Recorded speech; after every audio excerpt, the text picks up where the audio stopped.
The choice to be vulnerable. Vulnerability sounds like truth and feels like courage, whereas truth and courage are not always comfortable, but they are never a weakness. This is a quote by Brené Brown. Today, I'll continue on the series on choices. My name is Nkonyo Odozi. Thanks for taking our time to listen. Vulnerability is the birthplace of love, of belonging, of joy, courage, empathy, as well as creativity. It is a source of hope. It is a source of accountability. And vulnerability gives us the opportunity for authenticity. We are faced with the scarcity mindset. And this scarcity mindset breeds envy, greed, bias, and conflict.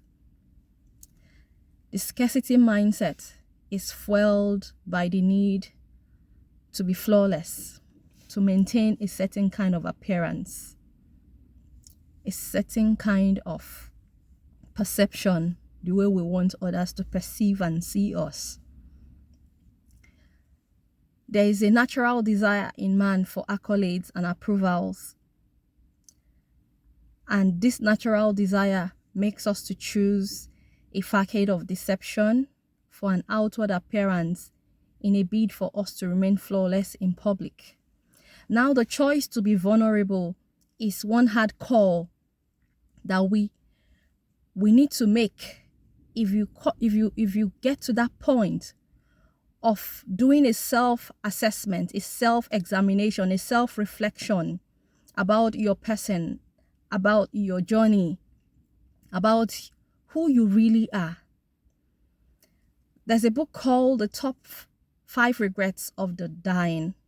And in that book, you will see personal experiences shared by people who got to the end of their journey. And they realized they were on paths. And they realized they made choices that didn't really suit their interests, that didn't really bring fulfillment to who they are.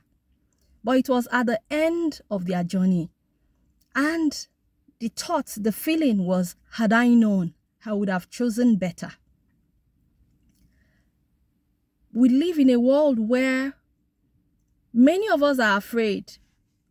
We are afraid to be ordinary. We are afraid because there's this feeling of not being good enough, not being perfect enough, not being successful enough, not being extraordinary enough, teen enough, or smart enough.